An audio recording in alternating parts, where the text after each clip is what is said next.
નમસ્કાર, ચેનલમાં તમારું સ્વાગત છે। હું લઈને છું રાજસ્થાન ટુરિઝમ સિરીઝ ઝાલાવાડમાં જોવાલાયકના ટોચના પર્યટન સ્થળો।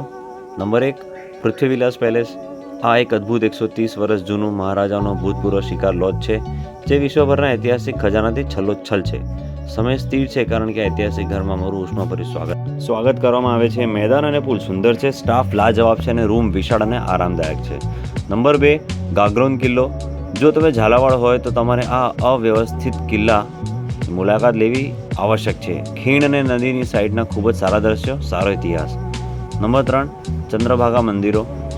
ચંદ્રભાગા મંદિર ખૂબ જ શાંતિપૂર્ણ સ્થળ છે। તે હિન્દુઓ માટે પૂજા સ્થળ છે। ચંદ્રભાગાના મેળા દરમિયાન લોકો મેળામાં હાજરી આપવા અને મંદિરના દર્શન કરવા આવે છે।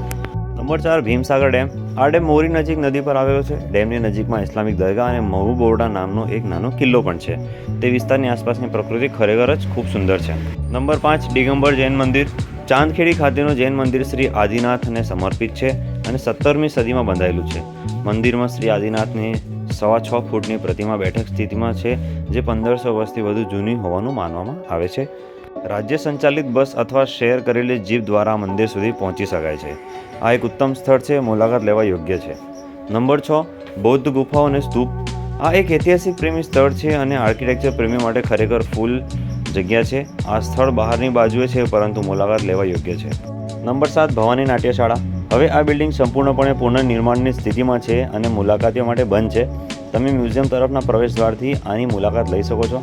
ગઢ પેલેસ સંકુલમાં આવેલી ભવાની નાટ્યશાળાએ 16મી જુલાઈના રોજ 100 વર્ષ પૂર્ણ કર્યા।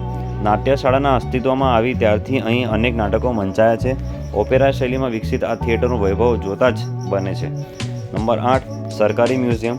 ઝાલાવાડનો પોતાનો ઇતિહાસ છે, જે અહીં ખૂબ જ સુંદર રીતે બતાવવામાં આવ્યો છે અને અહીંનો સંગ્રહ ઝાલાવાડના ખ્રિસ્તી શાસક પહેલાં જૂનો છે, કેવી રીતે ઝાલાવાડ કોટા વારસાથી અલગ થયું અને તે પછી બનેલી તમામ ઘટનાઓ। નંબર 9, પીપાજીનું મ્યુઝિયમ।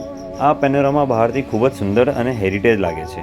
ઇમારતની બહાર અષ્ટકોણીય મુદ્રામાં બેઠેલી પીપાજીની 5 ફૂટની પ્રતિમા છે। પીપાનંદજી એક સંત અને રાજા તરીકે જીવ્યા। તેમની જીવંત છબીઓ અને ઇતિહાસના પેનોરામા છે। આ પેનોરામામાં તેમને અનેક સમાજના લોકોને જોડવા માટે, તેમના ચમત્કાર અને ભક્તિના પ્રચાર માટે સૌરાષ્ટ્ર, રાજસ્થાનમાં કરેલી તમામ યાત્રાઓની તસવીરો પણ આ પેનોરામામાં રાખવામાં આવી છે। તે શિલ્પો અને ચિત્રો દ્વારા પીપાનંદજીના જીવનચરિત્ર નિરૂપણ કરે છે।